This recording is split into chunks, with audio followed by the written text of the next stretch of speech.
The sun was beginning to set over Greenville County, casting long golden streaks across Woodruff Road. Inside her car, Katie Blauvelt snapped a quick selfie, unaware it would be the last photograph of her life.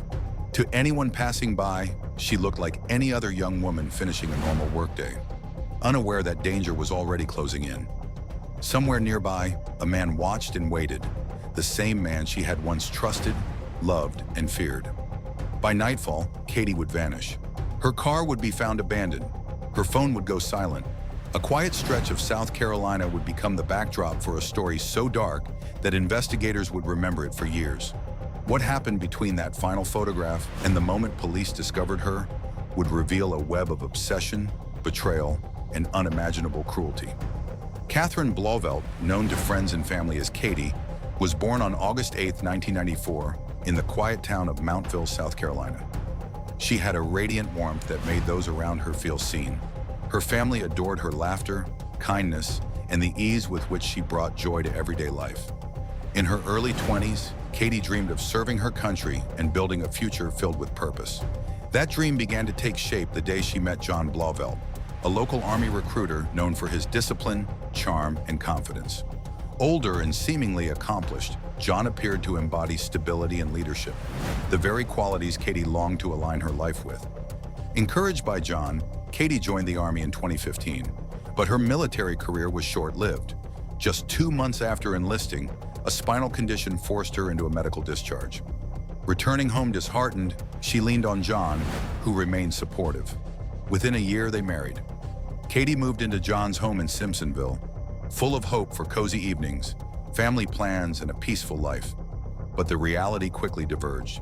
John's charm began to crack. He invited teenagers to the house under the guise of mentorship, which escalated into chaotic parties filled with alcohol, marijuana, and even harder substances. Among them was 17-year-old Hannah Thompson, infatuated with John and harboring resentment toward Katie.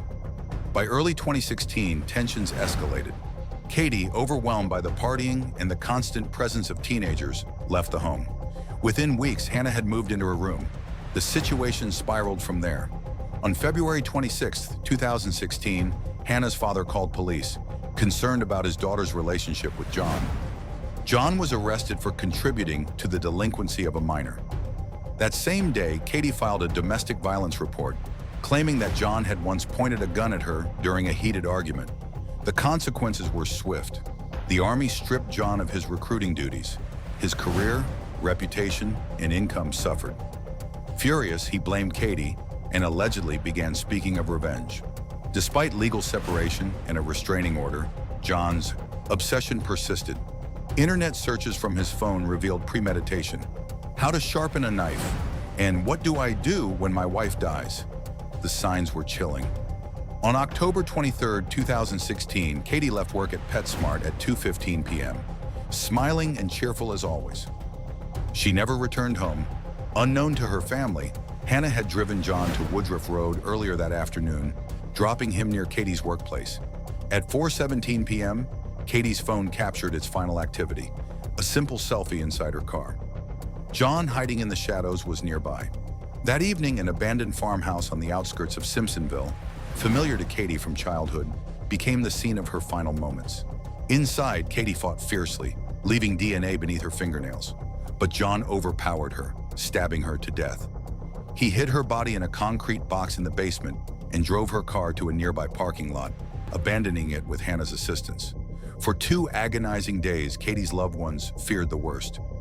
On October 26, 2016, a friend, Wayne Rower, discovered her body hidden in the farmhouse basement, a scene of unimaginable horror. Investigators were confronted with the violent loss of a young life. When questioned, John's demeanor was chillingly cold and detached. He showed no grief, no remorse, only a disturbing calm. Every word and action suggested he was hiding something far darker, a truth that would shock all who thought they knew him and reveal the terrifying reality behind Katie's murder. After the murder, John Blauvelt fled with Hannah Thompson, the teenage girl who had once idolized him. Together, they moved across multiple states, living off the grid, constantly changing locations to avoid detection. John relied on his military training, using survival skills and careful planning to stay one step ahead of law enforcement. Meanwhile, investigators worked tirelessly, piecing together a terrifying portrait of his actions through phone records, messages, Google searches, and journal entries. What emerged was chilling: a man driven by obsession, premeditation, and cold calculation. He had confessed the murder to Hannah in intimate detail, even attempting to profit from Katie's death. The manhunt quickly became one of the largest in South Carolina's history, spanning years and drawing national attention, as authorities struggled to bring a cunning and dangerous fugitive to justice. In 2022, a U.S. Marshals task force traced John to Medford, Oregon, where he lived under the alias Ben Clean. Surveillance confirmed his identity, and on July 20th, 2022, he was arrested. Hannah Thompson was later charged for her role in aiding him. John Blauvelt's trial began on September 16, 2024.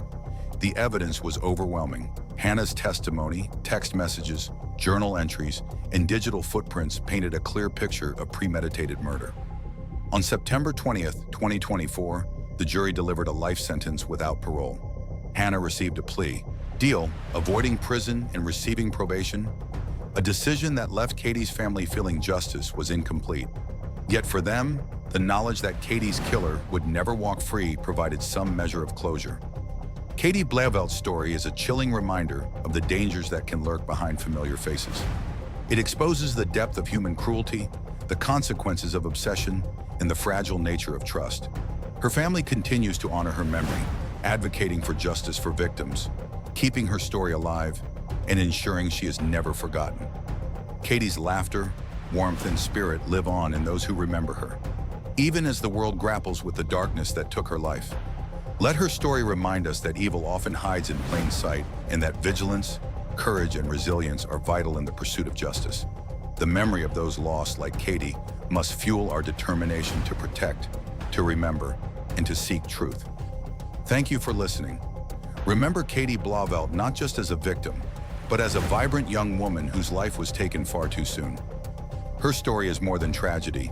It is a call to awareness, a stark reminder that danger can hide in plain sight, even on seemingly ordinary days. It shows the consequences of obsession, betrayal, and the darkness that can lurk behind those we trust.